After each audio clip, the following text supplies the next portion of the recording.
বাঙালি সংস্কৃতির অনেক খাবার কাঁঠাল দিয়ে তৈরি করে রীতিমতো হইচই ফেলে দিয়েছেন এক গৃহিণী। কাঁঠালের বিরিয়ানি, পিৎজা, বার্গার, আচার কিংবা চিপস সবই বানানো হচ্ছে কাঁঠাল দিয়ে। হয়ে গেল টক ঝাল মিষ্টি কাঁঠালের আচার। মৌসুমী এই রসালো ফল দিয়ে নানা পদের নানা স্বাদের খাবার তৈরি করে খাদিজা খানম এখন এলাকার আলোচনার খোরাকে পরিণত হয়েছেন। কাঁঠালের এসব মুখরোচক খাবার সহজেই মন কেড়ে নিচ্ছে ভোজন রসিকদের। কাঁঠালের তৈরি খাবার খেয়ে অনেকেই বলছেন এসব খাবারের স্বাদে বৈচিত্র্য আছে। ভোজন রসিকরা উদ্যোক্তা খাদিজা খানমের হাতে রান্না করা কাঁঠালের নানা পদের স্বাদ গ্রহণ করে প্রশংসাও করছেন। এটা কাঁঠালের চিপস, বাসায় বানানো, এটা অন্যান্য চিপসের মতোই খেতে, তার চেয়েও ভালো এবং এটা খুবই উপকারী। কাঁঠালের তৈরি এটা অনেক ভালো খেতে। কাঁঠালের আচার, chips, burger, pakora, pizza, biryani, kebab, pitha ও রেডি টু কুক সবকিছু ক্রেতার সামনেই প্রক্রিয়াজাত করা হয়। প্রথমে অনেকেই স্বাদ নিয়ে দ্বিধাদ্বন্দ্বে থাকলেও মুখে নেওয়ার পর পাল্টে যায় ধারণা। অনেক মজা হয়েছে।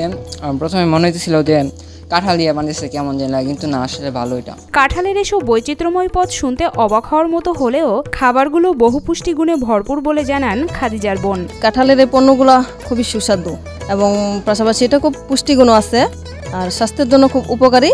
পাশাপাশি এটা খুব খেতেও টেস্টি। মৌসুমের সময় প্রচুর পরিমাণে কাঁঠাল ফললেও খুব দ্রুত সময়ের মধ্যে এসব কাঁঠাল পেকে নষ্ট হয়ে যায়, যে কারণে অনেক কাঁঠাল ফেলে দিতে হয়। কাঁঠালের মৌসুমে এই জাতীয় ফল দিয়ে বৈচিত্র্যময় খাবার তৈরি করলে স্বাদে যেমন পরিবর্তন আসবে, তেমনি কাঁঠালের ব্যবহারও বাড়বে। সিজনে যখন প্রচুর পরিমাণে কাঁঠাল হয় তখন কাঁঠাল মানুষ খেতে চায় না, বাচ্চারা খেতে চায় না। আঠার একটা বিষয়, সময়ের একটা বিষয় থাকে।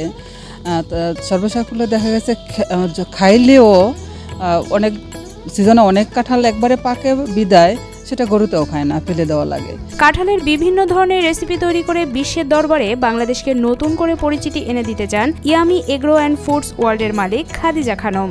তিনি বাংলাদেশ কৃষি গবেষণা ইনস্টিটিউটের পোস্টার বেস টেকনোলজি বিভাগ থেকে 2021 সালে প্রশিক্ষণ গ্রহণ করেন। আমি একদিন কৃষি গবেষণায় গেছিলাম। যাওয়ার পরে আমার পোস্টার বেস টেকনোলজি বিভাগে আমার ফেরদৌস স্যারের সাথে পরিচয় হয়েছে প্রথম দিন। পরে স্যারে বললো যে ঠিক আছে, আমরা প্রশিক্ষণ করাবো, আপনি কি কি বিষয় নিয়ে কাজ করতে চান বা কি বিষয় নিয়ে কাজ করেন। সেই চিন্তা থেকে স্যার শুধুমাত্র আমাকেই প্রশিক্ষণ করাইছে।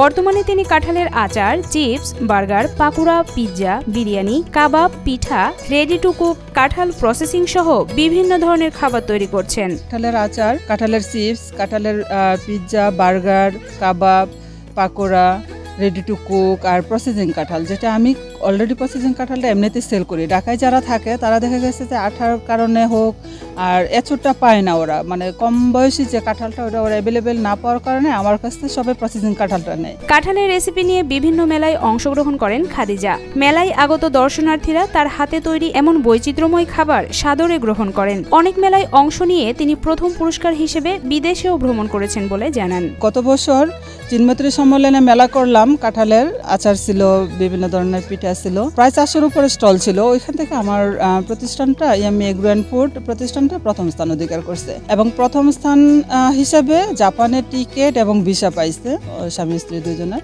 আপডাউন টিকিট এবং ভিসা। তা আলহামদুলিল্লাহ সেই থেকেই আমার এই কাঁঠালটা জনপ্রিয়, কাঁঠালের আচারটা আরো ব্যাপক করার ইচ্ছা। কাঁঠালের বিভিন্ন রেসিপি তৈরি করে ইতিমধ্যে বেশ সুনাম অর্জন করেছেন খাদিজা। এই রাঁধুনিই বাংলাদেশে প্রথম কাঁঠাল দিয়ে আচার, chips, burger, pakora, pizza, biryani তৈরি করেছেন বলে দাবি করেন।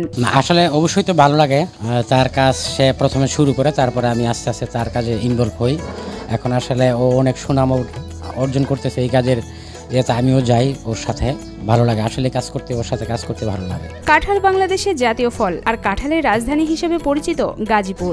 কাঁঠাল দিয়ে বিভিন্ন খাদ্য সামগ্রী তৈরি করে দেশের চাহিদা মিটিয়ে বিদেশেও প্রক্রিয়াজাত করে রপ্তানি করতে কাজ করছেন বলে জানান খাদিজা। গাজীপুর জেলা কাপাসিয়া উপজেলায় প্রচুর পরিমাণে কাঁঠাল হয় আর বাংলাদেশের জাতীয় ফল কাঁঠাল। সেই কাঁঠালটাকে আমি দেশ তথা দেশের বাহিরে যেন পাঠাইতে পারি, এটা আমার প্ল্যান ভবিষ্যতে অবশ্যই।